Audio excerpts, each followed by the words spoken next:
ஒரு அழகான கிராமத்தில் பணக்கார வீட்டு பையன் இருந்தான். அவன் எப்போவுமே காலேஜை முடிச்சுட்டு லீவுக்கு வெளியே டூருக்கு போய் சுற்றி பார்க்க போவான். என்னப்பா ரமேஷ், காலேஜ் தான் லீவ் விட்டாங்களே, எங்கேயும் வெளியே எதுவும் போய் சுற்றலையா? எப்போவும் நீ கிளம்பிடுவியே, இன்னும் போகாமல் இருக்கிற, என்னாச்சு? அதுவாப்பா, சிட்டிக்குள்ளே போய் போய் போர் அடிக்குதுப்பா. அதான் வில்லேஜ் சைடு போகலான் இருக்கிறேன். அந்த கிராமத்துக்குள்ளே போய் அங்கே இருக்கவங்களாம் எப்படி என்ன பண்ணுறாங்கன்னு பார்க்கணுன்னு ஆசையாக இருக்குது. பேசாமல் அங்கிட்ட டூர் போகவா? உனக்கு எங்கே பிடிச்சிருக்கோ அங்கே போப்பா. மனசுக்கு எங்கே திருப்தியாக இருக்குமோ அங்கே போய் நல்லா சுற்றி பார்த்துட்டு வா. என்ன? சரிங்கப்பா, நான் கிராமத்து சைடே போகிறேன். இப்போ நான் கிளம்புறேன், பாய் அப்படின்னவே கார் எடுத்துட்டு கிளம்பினான்.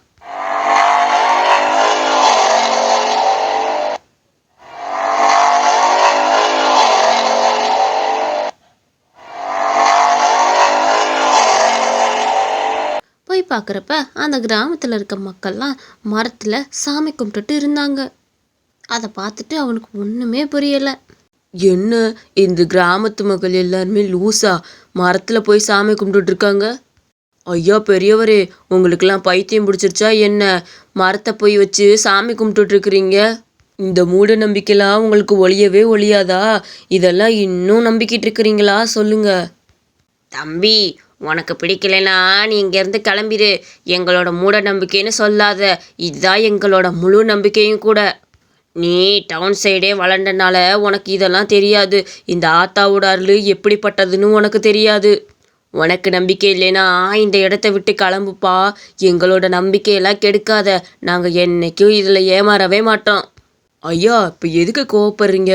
உங்கள்கிட்ட என்ன தப்பாக கேட்டுட்டேன்? மரத்தை வச்சு ஏன் சாமி கும்பிட்றீங்கன்னு தானே கேட்டேன். எல்லாரும் கோயிலுக்கு கீழுக்கெல்லாம் போய் கும்பிடுவாங்க. நீங்கள் என்னமோ இன்னும் மரத்தை வச்சு கும்பிட்டுட்ருக்குறீங்க. இதெல்லாம் நம்புகிற மாதிரியாயா இருக்குது? அனாதையாக கடந்த மரத்தை மாலை பூவெல்லாம் வச்சு அலங்காரம் பண்ணி கும்பிட்டா அது உடனே சாமி ஆயிருமா? தம்பி, இந்த இடத்த விட்டு போ, இல்லைன்னா எனக்கு கோபம் வந்துடும். ஏதாவது ஒன்று சொல்லிட போகிறேன்.